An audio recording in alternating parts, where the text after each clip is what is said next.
currently online learning, the computer becomes your classroom. Our online course management system is where you will do all of your class activities.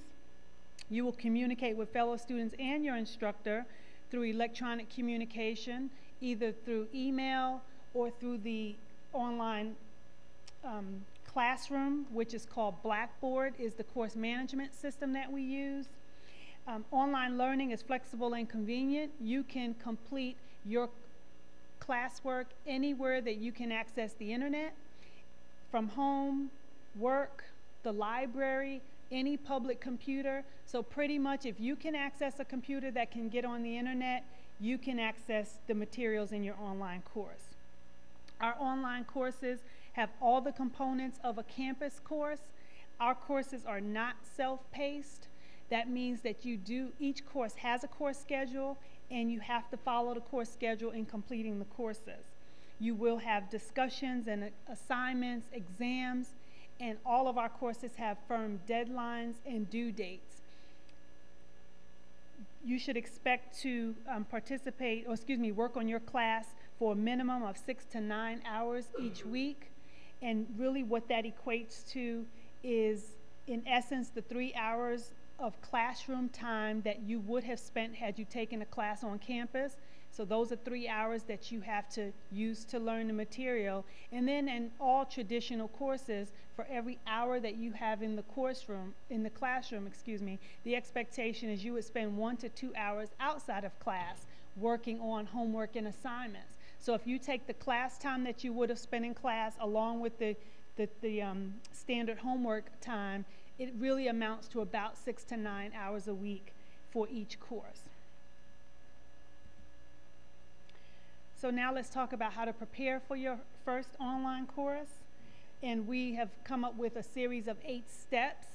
Step 1 is make sure you have everything you need to get started. And here are some things that we think you need to get started.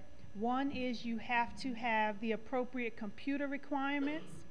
Here are the specifications for our course management system, Blackboard. So the first thing you need is you need a computer that can connect to the internet. That computer needs to be a Pentium computer, or it could also be a Macintosh. So we are PC and Mac compatible. 128 megs of RAM. More is recommended, obviously. DSL, which is high-speed broadband, so DSL, which would be Verizon, or cable modem, is preferred or recommended. How many of you are connecting to the internet using broadband, be it Verizon Fios, cable modem? Okay. Anyone using dial-up? No one? Okay. How many of you plan to do your online course from your office? Anybody going to be relying on public computers at the library or on campus? Okay.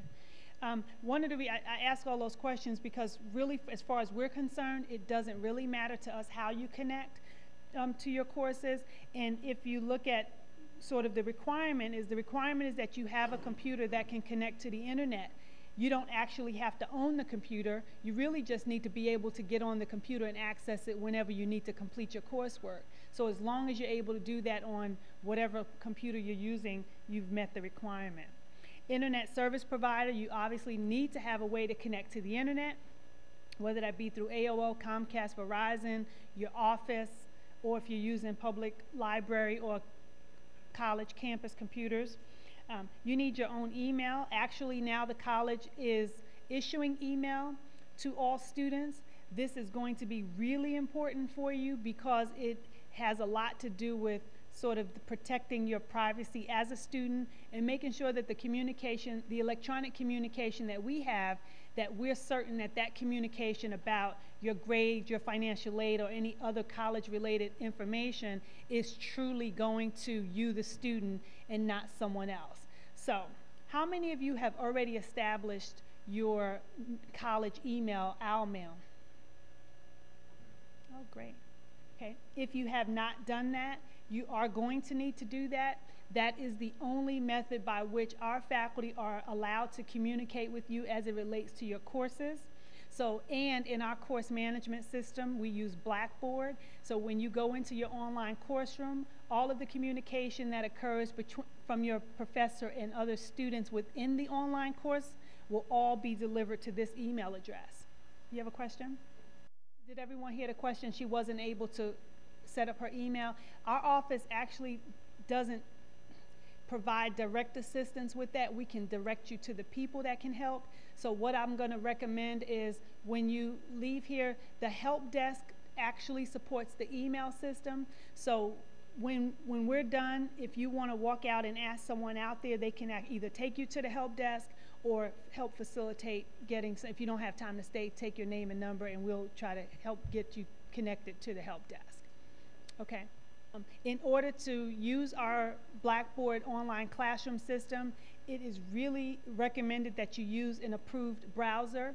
The approved browsers right now are Internet Explorer 7 and below. How many of you are using Internet Explorer 8?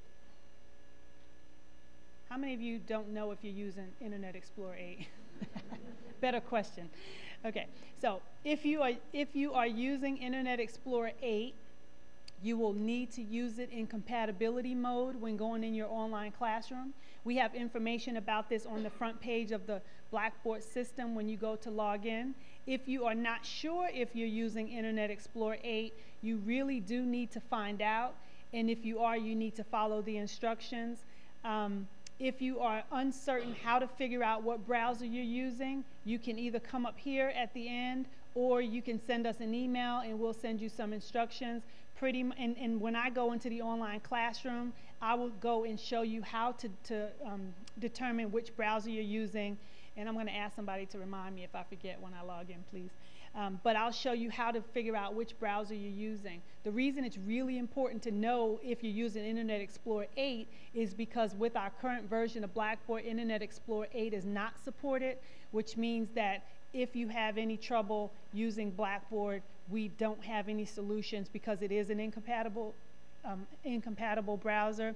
And the real big problem is typically when a problem arises, it won't arise when you're doing things like just looking at the pages. It'll arise when you're trying to do something like take an exam or submit an assignment. That's typically when the incompatibilities occur. And all we would want to know is that we would hate for you to get to that point to figure out that you're using the wrong, an incompatible browser. So I'll show you how to figure that out. So Internet Explorer 7 or below, Firefox 3 or below, if you are using Firefox 3.5, which is the newest version of Firefox that just came out. How many of you are using Firefox? Okay, so if you're using, how many of you don't know if you're using Firefox? Not too many, okay. So if you're using Firefox 3.5, you're not going to be able to use that with the current version of Blackboard. You're going to have to downgrade to version 3.0 or move and use Internet Explorer 7 or 8 in compatibility mode. And then lastly, Safari, as long as you're not using the most current version. So really the bottom line is if you are using the most current version of any of these browsers, it's not going to be compatible because our version of Blackboard is about 2 years old and all of the updates to the browsers haven't been incorporated in our system. We will be upgrading our Blackboard system in May, and at that time all of the new browsers will be supported, but right now all of the newest versions of the 3 popular browsers are not supported. Any questions on the web browser before I move on? Okay. The college campus libraries are compatible. I've heard that the public library, we have no control over what the public library does. I've heard that the public library has gone to version 8.